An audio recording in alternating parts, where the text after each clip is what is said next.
All right, hello, and thank you for joining us today as we continue the 2023 Historic Artist Homes and Studios virtual road trip with our second stop on this journey, the Couse-Sharp Historic Site in Taos, New Mexico.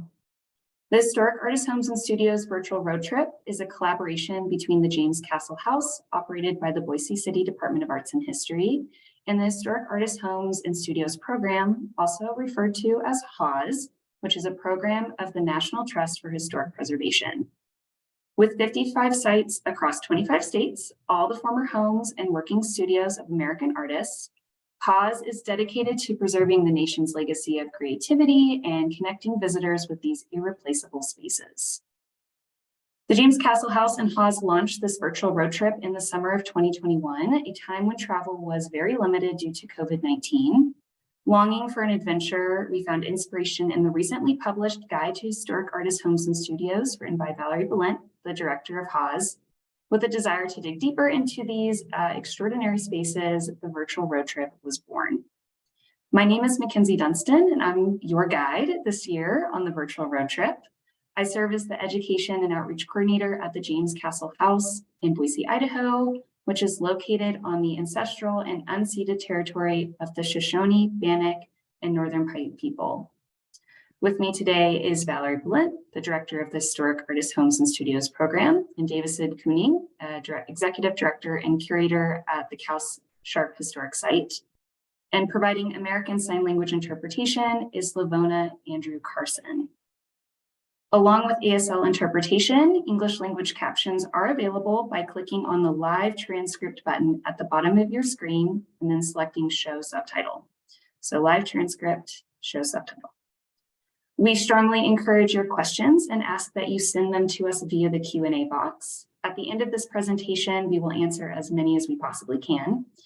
And we'll also share out links for related events, resources, and mailing lists through the chat feature at the end of this presentation.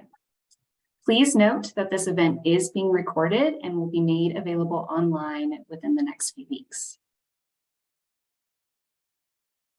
So, because this is a virtual road trip, I'd like to highlight a few destinations you might consider exploring if you were to take this journey in real life. So last month, we visited the Sam and Alfreda Maloof Foundation for Arts and Crafts, which is in Rancho Cucamonga, California. Our stop today is, of course, the Couse-Sharp Historic Site in Taos, New Mexico, which means it's about a 14-hour drive east through a sparse but very beautiful landscape. So as we leave Southern California, we're going to pass through the scorching deserts, and our first stop will be in Arizona in the often overlooked Cofa National Wildlife Refuge.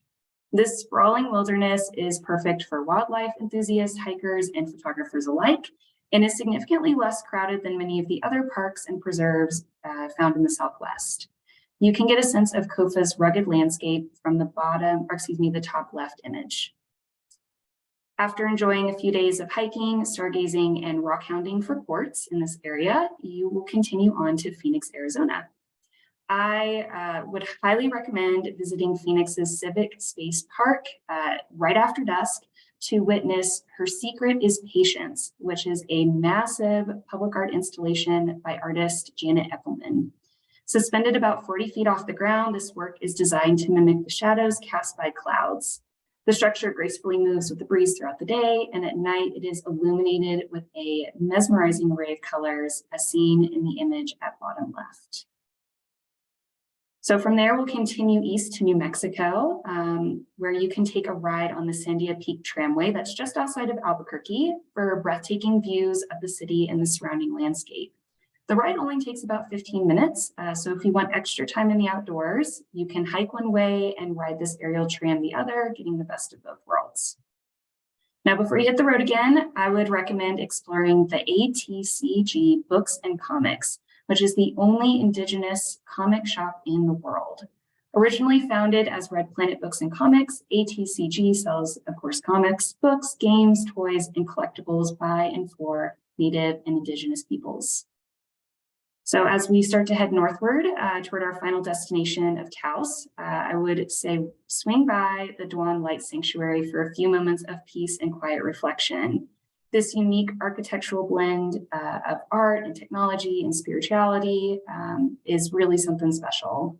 And the sanctuary is a maze of interconnected chambers and corridors, each with its own distinct lighting concept. No matter which room you choose to spend time in, every space is bathed in soft, diffused light and has a glow that emanates from hidden light sources, creating an otherworldly atmosphere. So now that we're in Taos, after many hours and lots of exploration, I'd like to invite Valerie to orient us to the site today and her recommendations when traveling in this area. Thank you, Mackenzie, to you and everyone involved at the James Castle House for spearheading this third year of the virtual road trip in collaboration with Historic Artist Homes and Studios. And I'm excited this evening that we will be traveling to a site that serves as a legacy touchstone for an entire group of impactful and influential artists, the Taos Art Colony, while also being centered in two key figures of that movement, E.I. Couse and J.H. Sharp.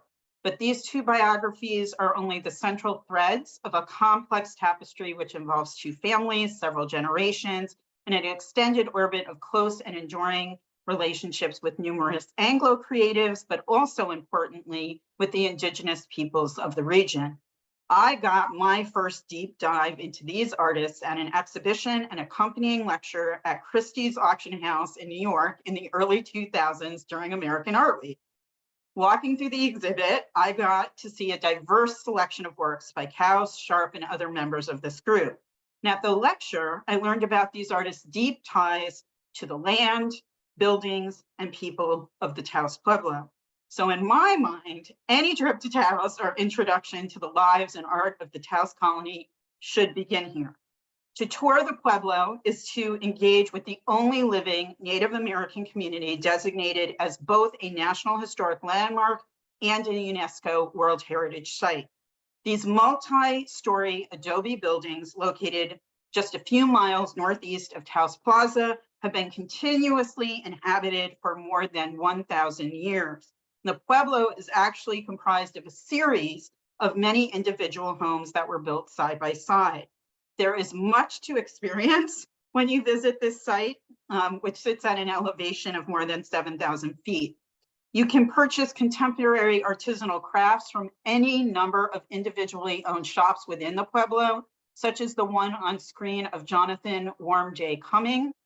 Other artisanal works of vast variety can be found at the Visitor Center's Taos Pueblo Collective, from mica flecked pots to silver jewelry to contemporary paintings like the one you see on screen.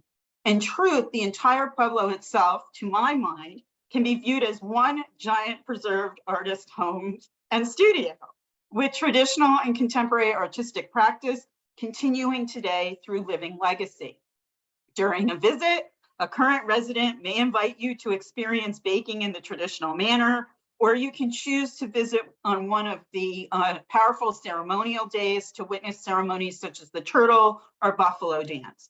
Travel in July for the annual powwow, or run a traditional foot race during San Geronimo's feast day in late September.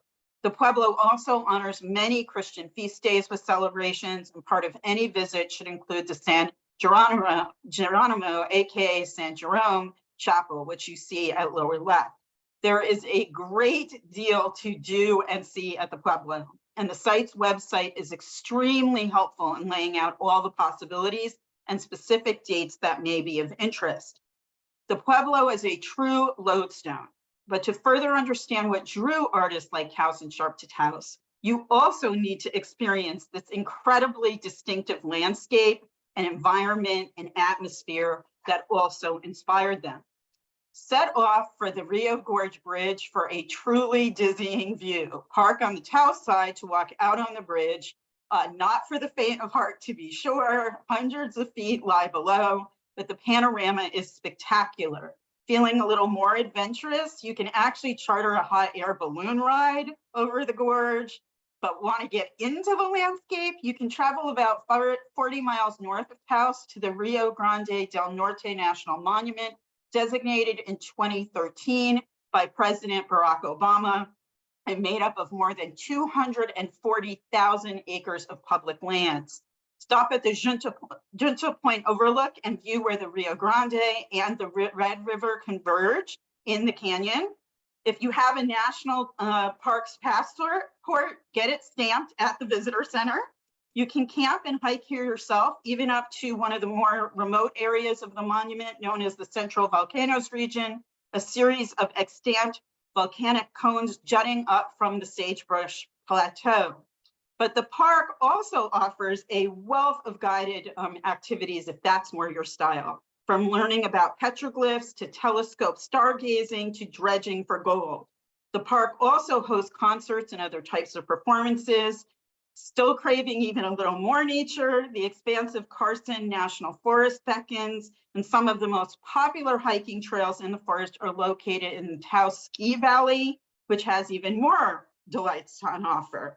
Not a skier, whitewater rafting in spring and summer promises its own thrills, or adopt a more chill vibe by visiting some of the hot springs or spas in the region. Taos offers many cultural attractions as well, which will introduce you to the rich layered history of this region. Just south in Ranchos de Taos is the San Francisco de Asís Catholic Church, a National Historic Landmark and unique blend of Spanish colonial architecture and traditional building techniques of the Taos Pueblo peoples. While inside, appreciate the hand-carved corbels, hewn ceiling beams, and exquisite altar screens in this still active parish. Back outside, take in the twin bell towers and sun-dried adobe bricks before stopping next door at Chamayo Trading del Norte, which specializes in Native American art, including Pueblo pottery and Navajo rugs. And this is just one of many, many, many shops and galleries in and around Taos, where you can be exposed to and purchase a wealth of art, both historic and contemporary, the result of generations of artists being drawn to and continuing to settle in this region. Before you leave, you can enjoy Mexican fare at the outdoor courtyard or muraled interior of the Rancho Plazas Grill, seated in and amongst delightfully worn pieces of old Taos furniture and art. Along Highway 68, heading back to Taos, let the distinctive giant teepees lead you to the grounds of Taos Drums, open since 1951. Stop for a free tour of their drum making workshop or purchase one to take home from their vast showroom. If you want to learn more about art, but you are not necessarily looking to go home with any objects, Taos boasts a series of wonderful museums, many which ties directly back to the Taos art colony artists. After 2 decades of living in France, Bert and Lucy Harwood likely moved to Taos on the advice of one of the colony founders, Ernest Blumenschein. More about him later. They purchased the property known as El Pueblito only a year after the formation of the Taos Colony of Artists. And after her husband's death, Lucy worked with several artists of the colony to create first a foundation and later a museum, the second oldest in the state. Today, the inside still feels like a cozy hacienda and features an impressive collection of both historic and modern art, including this work by Bert Harwood, depicting the Church of St. Francis that we just visited in the previous slide. The Taos Art Museum is housed in the preserved former home and studio of Russian-American artist Nikolai Fechin, where art by Fechin and other Taos artists are displayed within the interiors of what I consider a largely handmade home. Working with masons from the Taos Pueblo, Fechin reconfigured the original space to meet his vision. Today, you can marvel at Fechin's signature carved designs, including architectural elements and furniture. The entire building really can be considered one giant piece of artwork. The collections include works such as Sharp's watercolor Montana Blackfoot Indian and Couse's oil Fireside Indian. We hope someday this property will become a part of the HAHS network. If you want a little more recent Taos history, oil era socialite and fashion icon Millicent Rogers came to Taos in 1947, supposedly with a heart broken by Clark Gable and weakened by a severe childhood rheumatic fever. Rogers was an avid collector, in particular some fantastic jewelry, and her son later founded a museum in her honor. He dedicated much of his own life to building an expansive collection that documents the arts and culture of the Southwest, including textiles, ceramics, and Hispanic Santos folk paintings. And some of these are the types of objects that Couse-Sharp indeed collected, and Davison will talk about that later. One highlight of this museum is the extensive material related to Maria Martinez, famed potter of, of the San Ildefonso Pueblo. Martinez was a strong presence in Alfreda Malouf's life, wife of furniture maker Sam Malouf, whose home and collections, including work by Martinez, were featured in last month's road trip. So check out the recording, go back and watch and learn more about that connection. Or perhaps you want to try your own hand at sitting at the potter's wheel. Attend a workshop at the nearby Taos Clay Studios and tap into your own creativity. The contemporary art scene is thriving in Taos. The annual Paseo Outdoor Art Festival will immerse you in a wonderland of projections, installations, and performance art in the streets of Taos for 2 magical nights.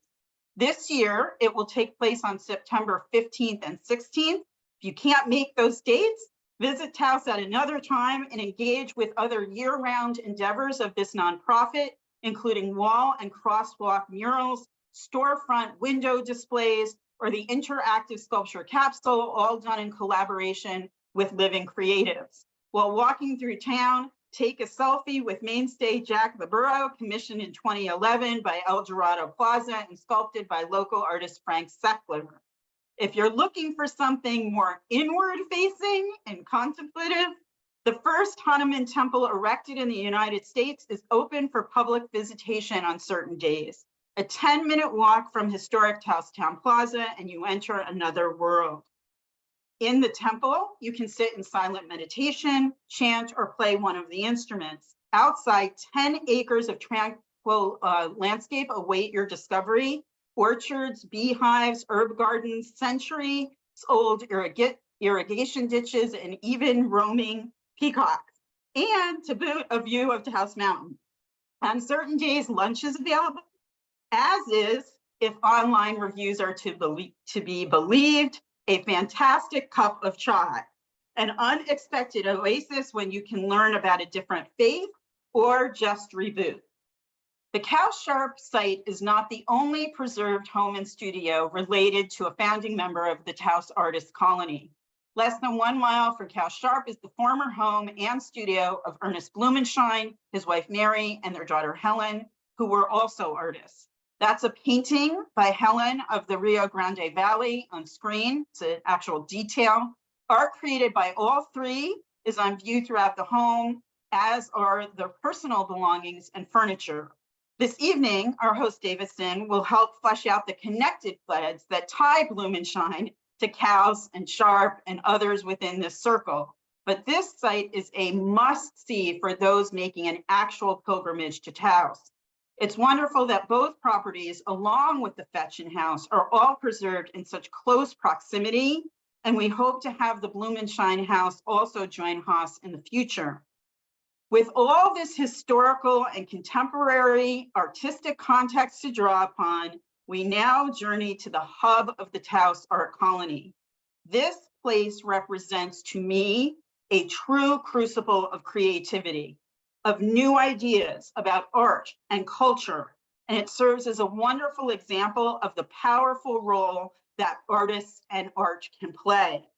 Here, artists convened with intention, creating an inclusive community to serve as a both mirror and a lens of their respective era, to change perception, to question existing suppositions about peoples and place, and at the core, I would argue, humanity. Their paintings remain powerful, but it is within the context of the power of this special place that our understanding of their art and its complex contemporary relevance is truly enriched. And of course, through expansions like the new Lunder Research Center, these opportunities for understanding, bridging the history of the Taos art colony to present contemporary artistic practice can only grow further. I thank you, Mackenzie, as always, for this road trip collaboration, Regina, for your efforts on preparing for the Couse-Sharp presentation, and to you, Davison, for sharing this incredible holistic art environment with us this evening. Welcome. Thank you. My name is Davison Koenig. I'm the Executive Director and Curator at the Couse-Sharp Historic Site. A pleasure to have you with us on this HAHS virtual road trip. Our site, which covers more than 2 acres, lies about 2.5 miles from Taos Pueblo. It's about 8 miles southwest of the top of the sacred Taos Mountain, one of the prominent peaks of what we call the Southern Rockies, which we call the Sangre de Cristo by the Spanish. 8 miles to the west is the Rio Grande del Norte in its 600-foot deep gorge, a land of contrasts, big skies, and dramatic light. The Couse-Sharp Historic Site in the heart of the historic district of Taos contains the homes, studios, and gardens of the artists E.I. Couse and J.H. Sharp, 2 of the founders of the Taos Society of Artists. The site is also home to the Lunder Research Center, a 5,000 square foot museum facility. The Couse-Sharp Historic Site, through its archives, collections, and programming, preserves and interprets an authentic representation of Taos's confluence of cultures. We promote research, learning, and new perspectives on the Taos Society of Artists and the early artists of northern New Mexico as they relate to the greater story of the multicultural American West. Couse-Sharp Historic Site sits on the traditional homelands of the Pueblo of Taos. The original peoples of New Mexico, since time immemorial, have deep connections to the land and have made significant contributions to the broader community. We honor the land itself and those who remain stewards of this land throughout the generations, and also acknowledge our committed relationship to Indigenous peoples. We gratefully recognize our shared history. First, I'll introduce Ainger Irving Couse on the right, and Joseph Henry Sharp, whose homes and studios are features of Couse-Sharp Historic Site. They both signed their paintings and correspondence with first and middle initials, so you'll hear me refer to them often in that way. I'll also discuss their context as academically trained painters who were part of an alliance of Anglo-American transplants who formed the 12-member Taos Society of Artists in 1915, and as beneficiaries of the deep-rooted aesthetic traditions they found in the people and cultures of northern New Mexico. E.I. Couse was born in 1866 and grew up in Saginaw, Michigan. He studied briefly at Chicago Art Institute and the National Academy of Design in New York before leaving to study at the Académie Julian in Paris. Couse spent close to a decade studying in Europe, where he met fellow American art student Virginia Walker. They quickly fell madly in love and were married the following year, 1889, in Paris.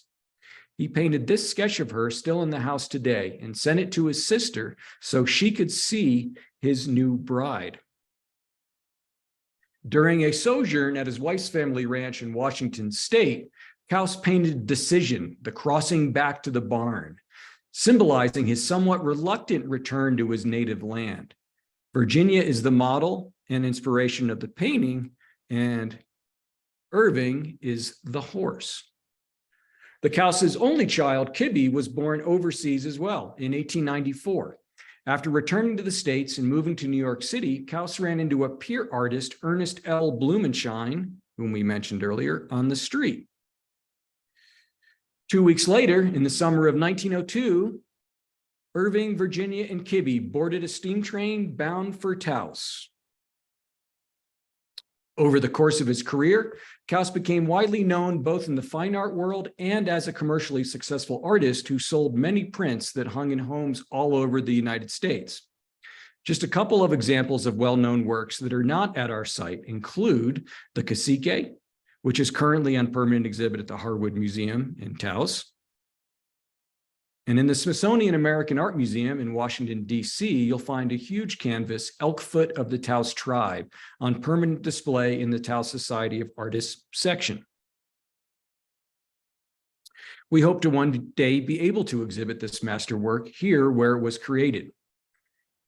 E.I. Couse' stated intention in his work was to remove the misconception and contempt in which the Indian has been held and show that they are human beings worthy of consideration and a place in the sun. As we mentioned, Couse met his wife, Virginia Walker, as fellow art students in Paris. And while she never pursued an artistic career per se, her Taos garden became her creative outlet. We fortunately have hundreds of her letters documenting their lives together. Having grown up in a ranching family along the Columbia River in Washington State, and then living in New York City in the winters with Couse, she brought plants from both coasts and experimented with what grows in a semi-arid area at 7,000 feet. The site also contains the story of the Couse's only son, Kibbe, as we mentioned, born in Paris and raised in Taos. Here he is in New Mexico's Acoma Pueblo as a boy, with a pot over his head that is now in our collection. He became a mechanical engineer and inventor by trade. He developed the first mobile machine shop here in Taos, and his inventions ultimately played a pivotal role in the Allied victory of World War II. As we tour the Couse home, we will learn more of his story. In this home movie from the early 30s, we see Kibbe and his father in the shop. He became a mechanical engineer and inventor by trade. He developed the first mobile machine shop. Oh, already did that. Now we move to the Sharp story. Joseph Henry Sharp, known to his familiars as Henry, grew up in Wheeling, West Virginia, along the Ohio River. Deaf from a young age, he studied briefly at the McMicken School of Design in Cincinnati and later at the Cincinnati Art Academy, before also leaving to study in Europe. He studied in Antwerp, Belgium, Munich, Germany, and the Académie Julian in Paris. Sharp returned to the States, married Addie Byram, a concert pianist, and began teaching at the Cincinnati Art Academy. In 1893, he made his first excursion west, spending time in northern New Mexico and Taos. Returning to Paris in 1895, he discussed art with artists Ernest L. Blumenschein and Bert G. Phillips. They agreed the future of American art lies not on the East Coast, but in the American West, with the diversity and landscape and people. Two prominent Sharp works that aren't on display here at the site include a portrait of Cressida Mondragon, a Taos Pueblo woman who was his main model for a long time. The TIA collection has generously loaned us this portrait in the past to hang in his studio. Another is called Ration Day at the Reservation, which is at the Butler Institute of American Art in Youngstown, Ohio. The 1915 Sharp studio here at the site forms the backdrop for this painting. The work shows Sharp's interest in the social and political situation of Indigenous people in the early 20th century. As Sharp wrote, I try to represent the Indian as he is, mentally as well as physically, not as ephemeral fiction has delighted to picture him, but as a human being endowed with intelligence, swayed by nobility of thought, venerated by indolence, animated by craftiness, or calmed by reveries of bygone days. The Couses and Sharps were next door neighbors. Here we see the Couse home in the middle and Sharp's first Taos studio on the right. The relationship was part of the genesis of the Taos Society of Artists in 1915. We like to emphasize that Couse-Sharp Historic Site is not just about the history of a place, objects, or individuals, but of relationships with each other, with the land, and most of all with the people and cultures they interpreted in their artwork. Kibbe Couse and his children, two of whom are shown here with their grandfather, little Irving and sister Ginny, became like family to the Sharps. The Sharps had no children of their own, and here are Ginny and Irv with Henry and Louise Sharp, his second wife.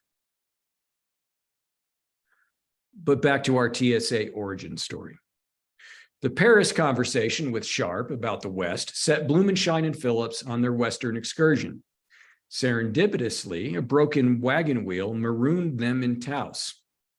They spent the summer exploring the lush green valley and the communities of Taos and Taos Pueblo before Blumenschein returned to New York that fall. Phillips, however, fell in love with Rose, the sister of local physician Doc Martin, who was visiting that summer. They married the following year, and Phillips remained in Taos. Artists from the East began arriving with the goal of creating a summer art colony. Phillips became the anchor, finding housing and providing introductions to the Pueblo. Couse-Sharp began spending summers in Taos before buying their respective properties in 1909 and 1908, and eventually moving here full-time. In 1915, 6 founding members established the Taos Society of Artists, or TSA.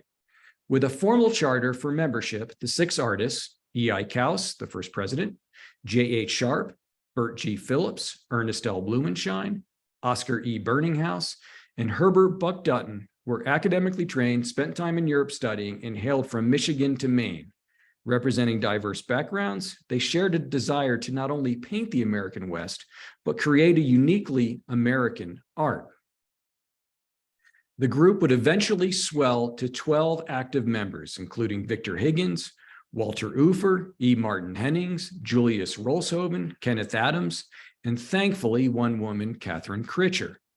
The group also included associate members in Santa Fe, Robert Henry, Albert Grohl, Randall Davey, B.J.O. Nordfeld, John Sloan, Berger Sanson, and Gustav Baumann.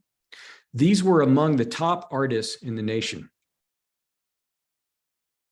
Inspired by the light landscape and the people from Taos Pueblo and the Hispano community of San Fernando de Taos, these artists made a lasting impact. By sharing their skills and resources, what they achieved together far outweighs what they could have accomplished as individuals. But it was not through their efforts alone. There were larger social and economic factors at play that created a cultural zeitgeist with the TSA at the center. Their shared vision of creating a uniquely American art forever influenced prevailing perceptions of Native America and the West.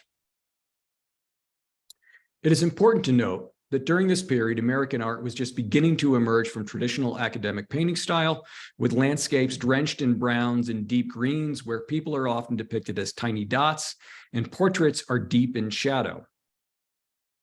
Now imagine walking into an exhibition of works filled with light, house light, filled with color and mystery, aspens and autumnal splendor, Navajo and Pueblo textiles with both complex geometric patterns and minimalist designs.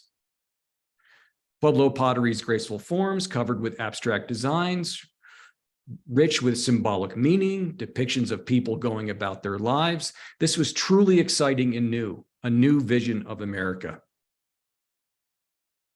Not that they were the only ones during that period with a refreshingly colorful palette depicting the Western United States, but they were doing it as a group with a shared vision and a unique lived perspective. This period was also the height of the arts and crafts movement, and Native American culture fit perfectly into this philosophy, in opposition to mass-produced culture.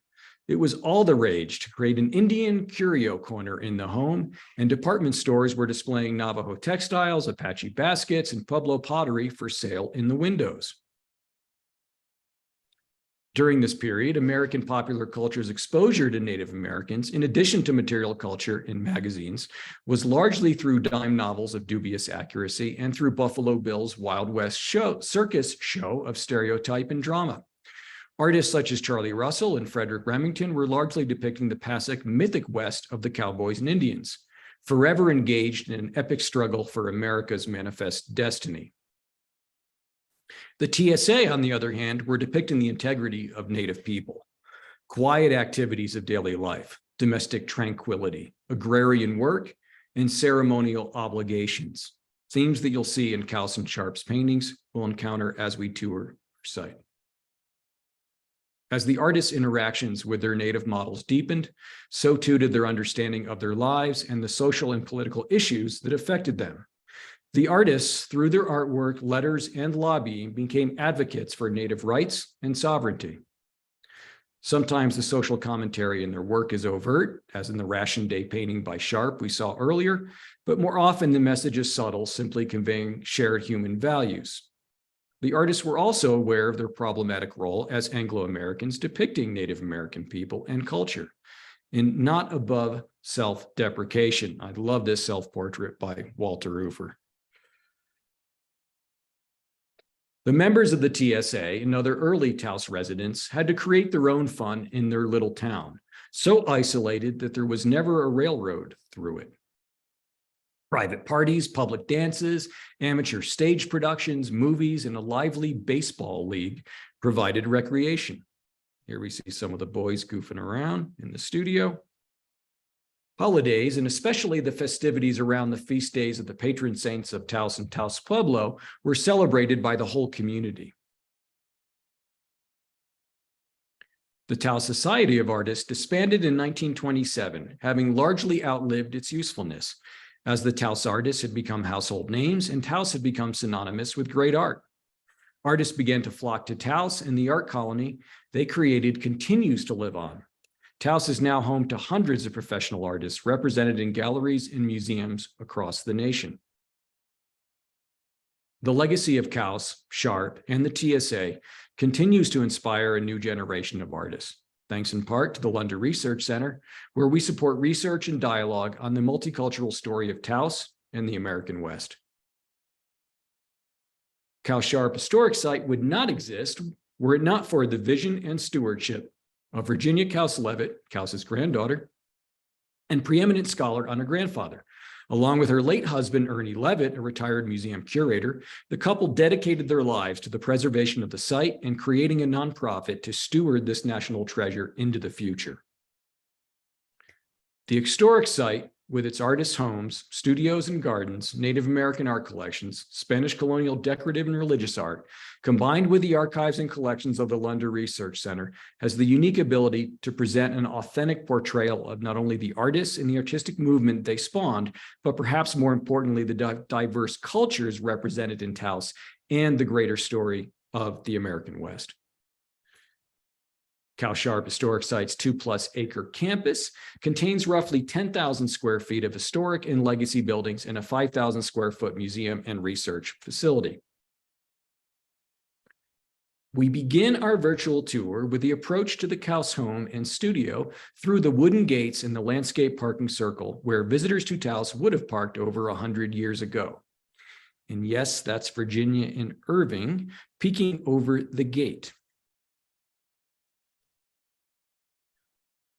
Couse and Sharp, like the rest of the TSA, at first came for the summers to paint, but gradually they stayed longer and longer. This is the important distinction from other art colonies of the period, is that they became part of the community. I believe their art became more profound because it represented real relationships and a lived experience. E.I. Couse and J.H. Sharp bought their respective properties in 1909 and 1908. Sharp's first studio dates to the 1830s, and the most recent addition, Kibbe Couse's machine shop, dates to 1930. Stepping through the Couse studio door onto the portal and into the garden, we step back in time to the Taos the artists experienced.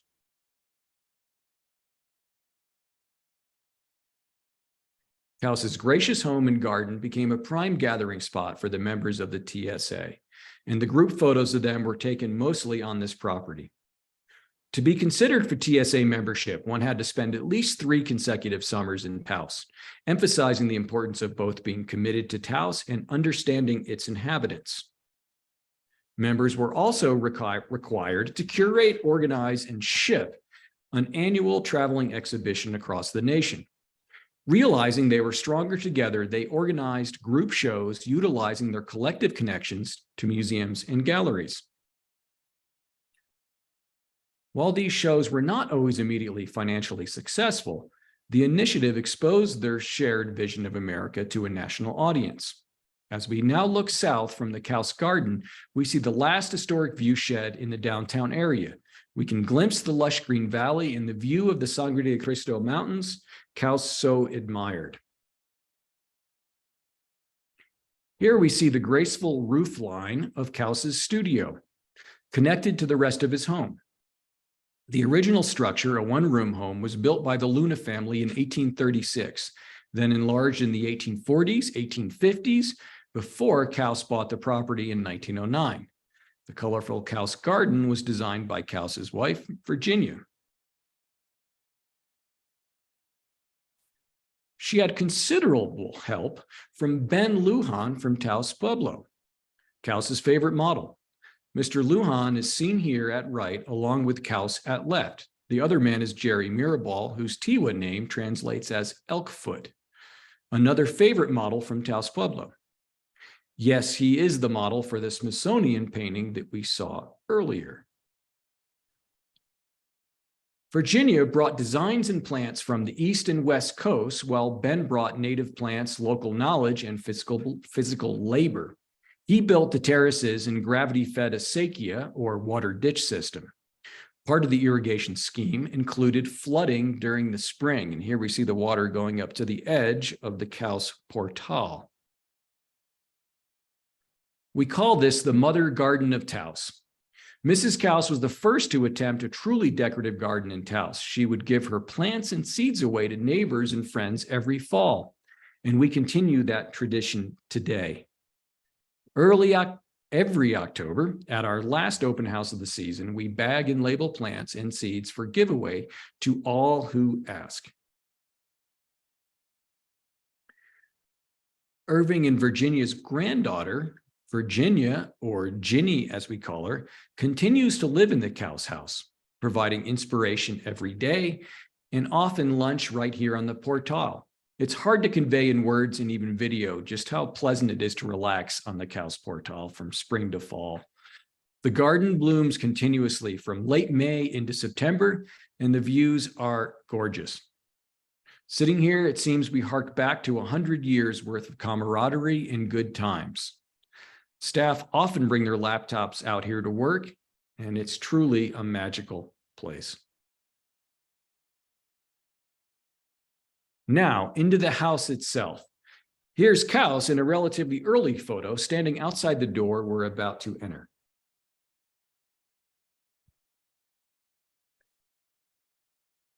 We enter the Couse home as guests would have when visiting the artist in Taos, stepping into the sala, or formal living room.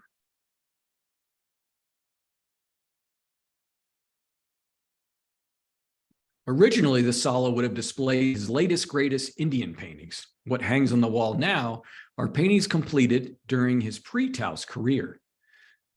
This painting with his wife, Virginia, there it is, posing as the milkmaid in milking time, was exhibited at the Chicago Exposition in 1893.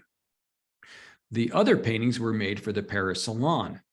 Acceptance into the Salon, the official annual art exhibition of the Académie des Beaux-Arts, was the highest accolade an aspiring artist could achieve. Originally, together, these paintings embody what the American artists were rebelling against, the largely academic painting style dripping with overt sentiment. We also see an impressive collection of santos, Spanish colonial depictions of the Catholic saints, a uniquely New Mexico folk tradition. The collection represents 18th and 19th century santeros, artists from as far south as Santa Fe to north of Taos and Arroyo Hondo. These would have been prevalent in every Hispanic home in northern New Mexico up until the beginning of the 20th century, when they are slowly replaced by modern prints. We also see exquisite examples of early locally made Spanish colonial furniture, such as this carved chest and cochiti-style chair, representative of the colorful and diverse material culture layered in Taos.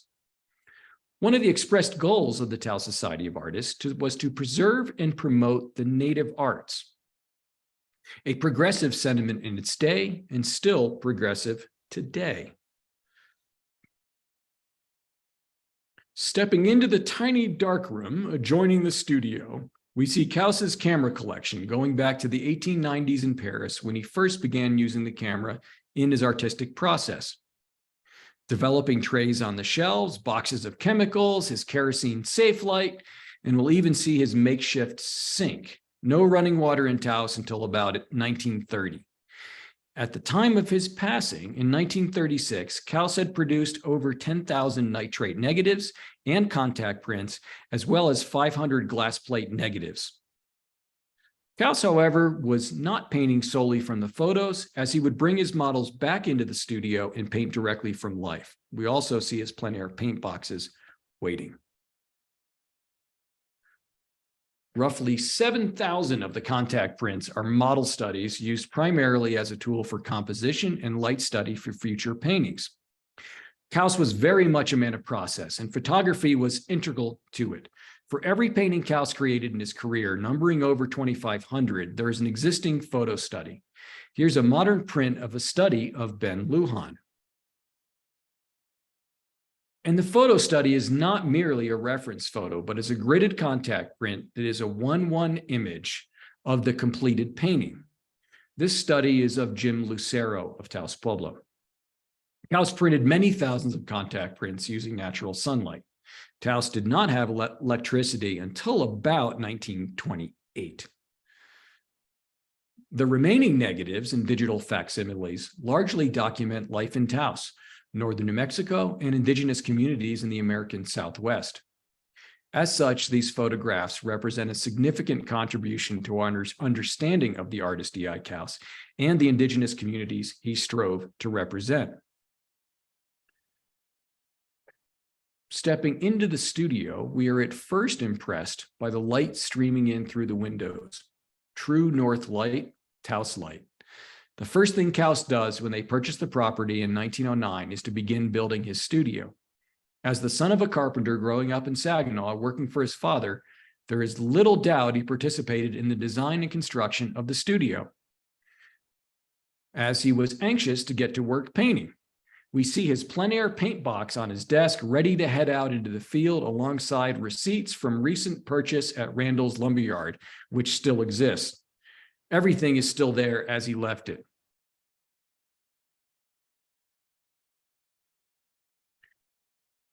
The studio remains largely as it was when he died in 1936. We see an unfinished painting at his easel, his tabouret, palette, and paint brushes at the ready. Behind his chair is the stage-like model stand where Jerry Mirabal, Ben Lujan, seen in this photo, members of Ben's family, and other models often posed. Over by the fireplace, we see a great example of a classic Couse firelight scene. Now, Couse is by far the most romantic of the early Taos artists. And yes, one could argue he is in part responsible for perpetuating the myth of the noble savage through his mythic depictions of Taos Pueblo people. However, we need to better understand the history of Taos and Taos Pueblo in particular to properly understand what is being depicted. Contrary to popular belief, he is not dressing his models as Plains warriors. He is depicting them in their Sunday best. The Plains beadwork worn by his models were important trade goods at Taos Pueblo. And Taos Pueblo was one of the most important trade centers in what later became the American West. Now, this beautiful beadwork was not being worn for hunting, however. The beadwork was being worn for ceremony and special occasions, as it continues to be worn today. Also, Taos Pueblo men commonly wear their hair in Plains fashion with 2 braids, and this speaks to the close affinity with Plains people. These photos show Ben Lujan both in the studio and on an ordinary day wearing this style. And note, Taos Pueblo is the only of the 8 northern Pueblos to wear their hair in Plains fashion because of that importance of a trade center. Now, Couse and his models, no doubt, are taking some artistic license in their depictions. However, it is based on a lived experience. When we compare this with the backdrop of the reservation system and forced assimilation, we have a compelling juxtaposition. Couse and his colleagues, through their albeit often romanticized depictions of Native people, help sway popular opinion about Indigenous Americans and, as a result, federal Indian policy. Through their popularity in their actual residency in Indian country, they had national reach and a certain legitimacy to their advocacy. In addition to photos taken inside this studio, Couse frequently brought models and family helpers to places all around the Taos area for outdoor shoots, like this one of Jerry Mirabal. One outdoor scene is Sunlight Sunshine, completed in 1918, which is in his studio today. What makes the site in the Couse House in particular so important is that when we look at a painting like this, we have in the collection and the archive the photo study of Jerry Mirabal done in the field and developed in the studio dark. Every piece of clothing that Jerry is wearing. We have the field sketch noting highlights, Couse's sales book, and the exhibition record in Couse's hand. Combined with the hundreds of letters Virginia wrote and the contents of the home studio and gardens, we believe this to be one of the largest intact collections of any artist in the United States. And what is most important is that it documents not only the artist and his career, but an artistic movement and the people and story of Taos.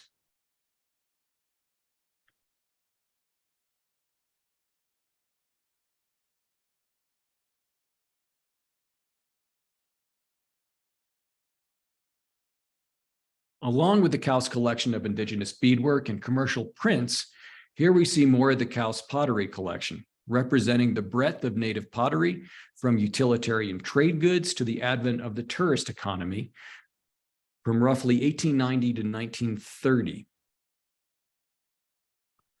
Couse was arguably the most commercially successful of the Taos artists, creating calendar art for the Atchison, Topeka, and Santa Fe Railway, which aggressively marketed the Southwest to increase passenger rail travel. The railroad purchased paintings from many members of the TSA, Sharp and Blumenschein included. Couse was featured in 22 Santa Fe Railway calendars. This greatly increased the reach of the work of the TSA and influenced the view of indigenous people throughout the country. I remember calendar tops like these framed and hung in barns at homes in New England, long before I knew anything about indigenous America or Taos. It is also important to note that during that period, most folks got their glimpse of an outside world through the illustrated magazines such as Harper's Weekly, and other than museums, this is where the average American experienced art. Many of the TSA were not only providing illustrations for the magazines, but also writing articles on their travels in the West, often in exchange for railway miles and the opportunity to travel and paint. And here we see Henry Sharp. Couse also worked with Beacon Blankets to create promotional materials for their Indian blankets that would have been seen in department store windows across the nation. Couse also licensed many commercial fine art prints, which spread his images across the country. Together with the commercial reach of the other TSA artists, this created a sort of cultural juggernaut with the little backwater town of Taos at the center. And these depictions of the West gradually influence, consciously or subconsciously, popular perceptions of the American West and of indigenous people. And now for something completely different. Kibbe Couse is one of the least known historic figures of Taos, even though his inventions may have saved thousands of lives in World War II. The only child of the painter and his wife, Kibbe demonstrated an interest in mechanics at an early age.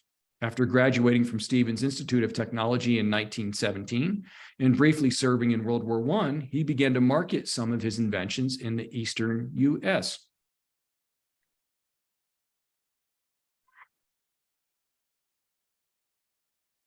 After the death of his mother in late 1929, Kibbe moved his young family to Taos to help his bereaved father. Struggling to put food on the table during the Great Depression, he put his creative scientific brain to work teaching himself geology and chemistry to do assaying for the local mines and established Couse Laboratories, Inc. He set up a machine shop in the family garage and developed the prototype for a mobile machine shop. Henry Ford had recently invented a flatbed truck. America was still largely a rural nation, and a clever fellow could make an honest living repairing anything made of metal in the field. For example, a farmer would lose several days' wages to ride into town and get a plowshare repaired by the local blacksmith, but a mobile solution was far more effective and efficient. Kibbe Couse spent much of his time in Taos working on the prototype for the Couse mobile machine shop. After his father's death in 1936, he abandons his Taos workshop and built a plant in New Jersey to manufacture the invention. He shuttered the Couse home in New Mexico, creating a time capsule of not only his parents' story, but his own. Stepping out of the garage, we behold the last known surviving 1942 cab-over engine Couse mobile machine shop Type B aviation model in North America, as far as we know. With the advent of World War II, the mobile machine shop became much more than a clever idea.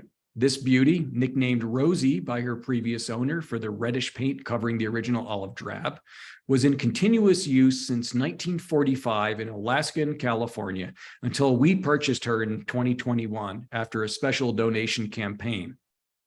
She represents our largest museum acquisition to date. In the future, we foresee raising more funds to protect and restore this rolling piece of engineering and military history. Though we focus on the humanities impact of Sharp and Couse's work, arguably Kibbe Couse had the greater influence through the mobile machine shop, which likely saved thousands, tens of thousands of lives during the war. By June of 1944, Couse Industries had produced more than 1,000 units of the 3 mobile machine shop models, which saw service in both the European and Pacific theaters. And now, as we leave Rosie behind, we step into the world of the artist Joseph Henry Sharp next door. As we previously mentioned, Sharp was the first of the later Anglo artists to quote unquote discover Taos in 1893. In 1908, he purchased what was purported to have been a dance hall and turned it into his home. In 1909, he purchased the Luna Chapel, originally built by the Luna family in the 1830s, which shared a wall with the Couse home. The chapel at that time belonged to the diocese in Santa Fe. Sharp added windows and a wooden floor to convert it into his first Taos studio. Sharp purchased the rough cast Spanish bell from Taos Pueblo and dubbed it the Studio of the Copper Bell. He painted in this studio until he built a larger one out back in 1915. We will visit that studio in a moment. Before 1846, this private chapel would have been the edge of Taos and the entrance for the Santa Fe Trail from the east. Taos has been an important trade center for centuries. And economic exchange led to intellectual exchange and openness to outsiders. The area hosts a diverse cultural and artistic heritage. Taos Pueblo is arguably one of the most traditional indigenous communities in North America, and the Hispano people of the area still identify as Spanish to this day. When combined with the lightened landscape, Taos was indeed uniquely suited to become an art colony. Today, the chapel hosts seasonal exhibitions. The one in the midst of installation today is Aunaki, Spanish colonial contemporary. It includes a few historic pieces, including one by Sharp. We are now approaching Sharp's second Taos studio, which he built in 1915. Note the Crow-style teepee. We uncover it in the wintertime and redeploy it every spring. This teepee is a reproduction of the one Henry Sharp acquired in Montana and set up here every summer. Henry Sharp grew up along the Ohio River in Wheeling, West Virginia. The B&O Railroad trestle passed over the river near his house. And as the story goes, the young lads would climb it like a jungle gym. Well, one day, 12-year-old Henry fell in the river and drowned. A gentleman fishing along the riverbank retrieved his body and carried him to his mother. His mother rolled his lifeless body over a wooden barrel and brought him back to life. Alas, he got an ear infection in both ears and subsequently lost his hearing. Kicked out of the one-room schoolhouse so he wouldn't slow the other kids, he was homeschooled, which was common on the then American frontier along the Ohio River. His father died when he was 12, and so he went to work in a nail factory to put food on the table. His family noticed his interest in drawing, and his Aunt Almira encouraged him to apply to the McMicken School of Design. At age 14, he was accepted and put himself through school on the wages from working in a nail factory. We just saw Sharp's previous studio, smaller and darker, and I like to joke that Sharp suffered from Couse studio envy and created this beautiful light-filled space, his dream studio. Unlike the Couse home where everything remained, Sharp got rid of his collections and his remaining paintings at the end of his long life. So the vast majority of what you see here today is on loan from private collections and museums. However, I'm happy to say we are continually getting donations of Sharp ephemera, archives, Native American art, and paintings. For many years, Sharp divided his time between Montana and Taos. Here we see his wife Addie in front of their Montana cabin. During his lengthy stays at this cabin home at Crow Agency, Montana, Sharp painted many of the native warriors of the battle known to Anglo-American history as the Battle of the Little Bighorn, and to the native fighters as the Battle of the Greasy Grass. Sharp painted members of the Cheyenne, Arapaho, Lakota, Blackfoot, and Crow tribes. He also used a mobile studio to reach portrait subjects and paint landscapes, usually during the winter. Acutely aware of their rapidly changing cultural practices, Henry sought to record them lest they disappear entirely. As Sharp explained, I went north because I realized that Taos would last longer. The Plains cultures were in direct conflict with manifest destiny, and westward expansion and forced assimilation meant the end of the buffalo in a rich nomadic lifestyle. Taos and the Pueblo people, however, were sedentary and largely agricultural, still living on their ancestral lands. It is interesting to note that while Henry is in Montana, deftly capturing the disappearing lifeways of the people, while he is in Taos, like Couse, he is creating genre paintings of an idealized past. I would, however, contend that Sharp spent more time with Native American people than any other artist during that period. And because of his sincerity of purpose and the relationship and trust that he built within the Native community, he was witness to and participant of many things only rarely experienced by outsiders. Reflecting on his career, Sharp wrote later in life, "In the past years, I have seen many things and made studies that probably no other living artist ever saw, such as the tobacco dance, burials, etc., that if I do not paint them, no one ever will. And for that, we are grateful." And now we come to Henry Sharp's outhouse, which he dubbed Little Egypt after a trip to Egypt and North Africa in 1922. It includes a stone foundation, wood floors, 18-inch thick walls, seating for two, windows, and a ventilation chimney. It was certainly the nicest outhouse in Taos 100 years ago and remains so today. Given his Irish sense of humor and business acumen, I also believe it was Henry Sharp's calling card, because once folks like J.D. Rockefeller begin coming to Taos to buy directly from the artists, eventually someone would ask, who has a proper bathroom? And since plumbing did not arrive in Taos until around 1930, a really nice outhouse would be highly prized. Onward and upward. We now move to the London Research Center. Given the enormous Couse collection and archive, it was apparent we needed a museum facility to properly house all the material. And then it became apparent that the rest of the Taos Society of Artists were in need of a home as well, because no one was actively collecting and making accessible the archival materials related to these artists. We felt Taos was the best place for that home.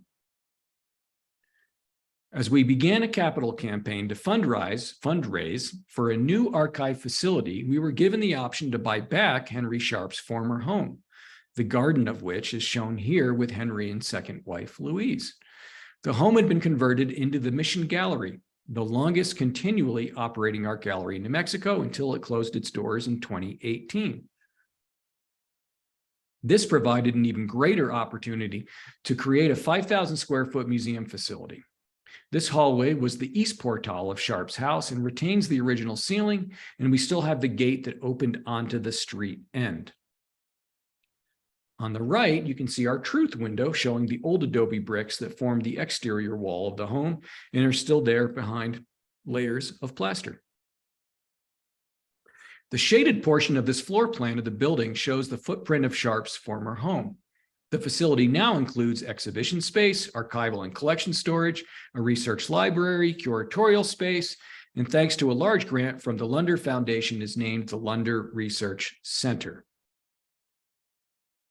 What began as a research facility dedicated to Couse-Sharp and the TSA has grown to include other early artists of Taos, the culture of Taos Pueblo, and the Hispano community of the area.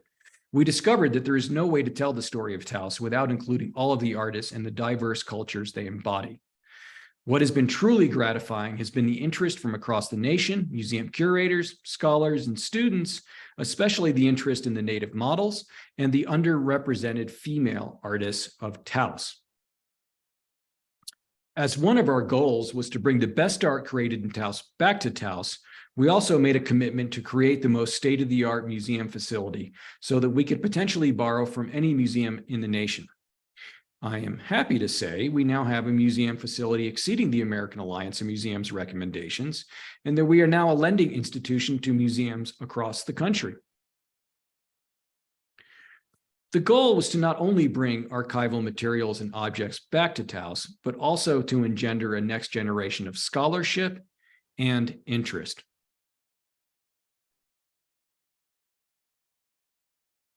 We have made a commitment to make these materials accessible, which we have been working on diligently for years through private and public grants.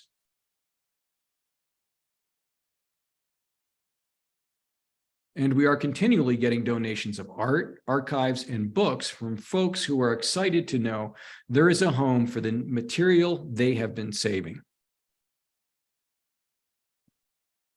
We have 3 exhibition spaces that rotate seasonally. We publish books, we host interns, students, artists in residence, researchers, and the general public.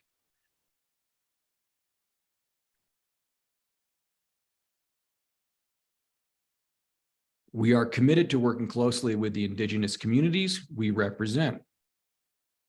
These are some of our co-curators, some students on a field trip from Taos Pueblo. The Taos Pueblo tribal government is a working partner of ours. We also have an Indigenous Advisory Council. The Lunder Research Center's Dean Porter Gallery is open 5 days a week with regular hours and continual exhibitions. The historic site is open by appointment 6 days a week and during our open houses in summer and fall on the first Saturday of the month. We host an array of artist demonstrations, lectures, and other programming. We charge no admission and we have no membership. While we are building an endowment for the future, we currently have no endowment providing annual support. We rely on a combination of grants, contemporary art sales, and private donations from friends like you. We provide a 2-hour plus private tour by one of our highly trained docents on a donation basis only. Our goal is to provide the best possible visitor experience. Please visit our website, couse-sharp.org, or call 575-751-0369 to book an appointment today.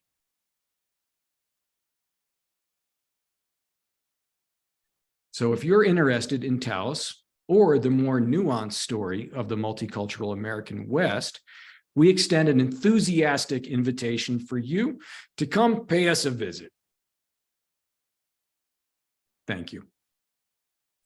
Wonderful. Thank you so much, Davison, for diving deep into the lives and legacies represented at your incredible site. I have loved learning over the course of working together here on this program about the rich history, not only of this site, but the ongoing work to share Couse and Sharp stories and those related stories of their families, the Taos Society of Artists, and of course the Taos Pueblo. So we're now going to move into the Q&A portion. We have a little bit of time here, so our audience is now welcome to send any and all questions to us through the Q&A box, and we will answer as many as we can. While we're waiting for those questions to come in, I will selfishly start with one of my own. So it was so cool to see just the amount of work that is still in particularly Couse's home. And I imagine Sharp had a similarly spectacular collection of pottery and beadwork and other artworks created by Indigenous and Native artists, which really gives us a pretty fascinating glimpse into material culture of this region. Would you say that this was common, these sort of collections among other Taos Society artists or even local community members? Yeah, certainly. I mean, I think that was, the attraction for the artists was the living cultures and the material cultural expressions of the people here. So not surprisingly, they were collecting not just for props and paintings, but because they genuinely appreciated, enjoyed, loved the material. I would say Couse-Sharp probably had a larger collection than some of the other artists, but Sure. Bert Phillips was even running a trading post early in his Taos days to supplement his income. So, Burning House had a large collection. So I would say most of the artists were collecting on a, kind of a serious level. And I don't think that was, uncommon. Certainly in Santa Fe and Taos, people were moving here because they wanted to be surrounded by that material. It was exciting and fascinating, and I think it was pretty common. And that's where a lot of the art economy happens with the native communities in New Mexico. And the American Southwest is one of the few parts of the country where Indigenous people had an art economy 100 years ago and continue to have a vibrant art economy.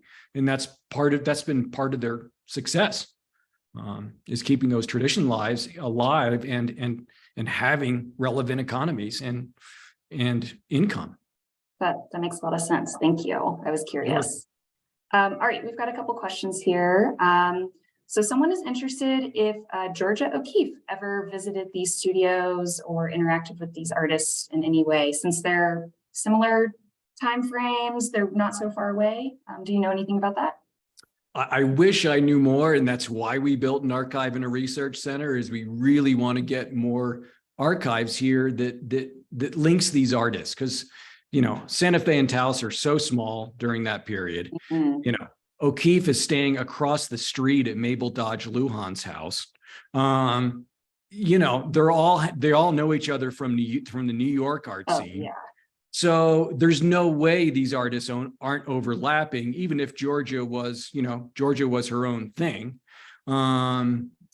There's no way these artists that she couldn't have been visiting some of the artists just to check out their studios, just to say hi, because they all would have known each other through Stieglitz and from the Salmagundi Club and all these things happening in New York during that period. It was a much smaller art world. And that's something it's really hard to impress upon people, is 100 years ago, everybody knew each other. Now, everybody's an artist, everybody has a smartphone. Very different world 100 years ago, and especially to be in northern New Mexico. So I wish I could better answer that. And I hope that we discover more letters, and I hope that researchers come to me with that exact interest. And we can delve more into these stories, because that's why it's exciting to build a research center, is to really start connecting these dots, connecting the artists, connecting the material, so that we can tell a richer story about what's happening here and who's talking to who and what's influencing each other. Absolutely. I think it is really exciting about what may be uncovered, and just asking the right questions or new questions or better questions, right? Yeah, exactly. So not a question, but a comment. Someone is familiar with the Levitts, and this individual is thrilled to see how your site has developed since 2007 is the last time they went there. And it sounds like there has been a lot of change over the last, 15-ish years. Is that true for your site? Yeah, I would say, certainly over the last decade, there's been, I would say some rapid growth. In 10, 15 years ago, if you visited, it was really, you knocked on the door of the Couse house, and if Ginny and Ernie were home, they would give you the tour of the house. I mean, That's it was the ultimate ma and pa operation. And it was just fortunate that they were the perfect stewards of the site. She's an art historian. It's her grandfather and her father's legacy, and her husband's a museum curator. That's pretty good karma. Works out nicely. Yes. And then, I didn't arrive until 2015. And at that point, we had a nonprofit board. The board was acting as really running the site, and we had a volunteer corps. And then we really began working on stuff like opening the Sharp studio to the public and really bringing him back and creating a presence for Sharp. And we've been expanding spaces in the Couse House since then, and expanding the Kibbe story because it's such an important story. And then, of course, the Lunder Research Center has been our most recent move forward, which is pretty exciting. So yeah, we still feel a little like kids in a candy store with all of this around us, and being able to share it with the public is really a blast. Yeah, it sounds like there's more ahead. There's more to be uncovered, which is really exciting for any site. Yes, we have several more phases planned. We just, need money. Fair enough. The usual. Well, we are coming up quickly on our time today. So before we depart, I want to say thank you, Davison, and thank you, Valerie, for sharing your time, energy, and expertise for this presentation series. Always love hearing these stories. Also, a special shout out to Regina from the Couse-Sharp Historic Site, who has been instrumental in preparing today's presentation. Could not do this without you. It has been such a delight to continue this collaborative experience with not only Valerie, but with every site that participates in the virtual road trip. And as always, we love having Lavona. Thank you for being here to provide ASL interpretation and helping us make this series more accessible. So I've just added, for those of you still on the call, all the links in the chat for related resources, websites, mailing lists, video playlists, so you can continue to explore the Couse-Sharp Historic Site, HAHS, and James Castle House through these various links. And as a reminder, this presentation has been recorded and will be available within the coming weeks. Next month, we are going to continue our virtual adventure to the TC Steele State Historic Site in Nashville, Indiana. And I really hope you will join us because it's going to be another great site. So thank you, everybody. Any final words before we say goodnight? I just want to say thank you, HAHS, for all the important work you do, and we're honored to be a member. Thank you, Davison. I should say, I think for so many, this presentation has been a revelation, just of not only the richness that you continue to have at a site, which is really just for me the embodiment of what HAHS sites have to offer, but also just a real revelation about these particular artists who came together, who were all incredibly academically trained and made an active choice to pursue a different path. And I think that, again, also is so much the embodiment of what these places and these artist spaces can represent. So thank you for really uncovering that for us this evening in this particular instance with these particular artists. And I can't wait to learn more about Kibbe. That's just my own personal, complete revelation to me. And I'm very excited to hear how you continue to start to unpack that story, which I think has just that's going to be like an onion too. And that to me also just represents how the work is just always exciting and enriching at these places. So thanks for being a touchstone to that. And thanks for all your hard work. Thank you. Thanks, everyone, and have a beautiful evening. And we hope to see you in Taos soon. Yes. See ya.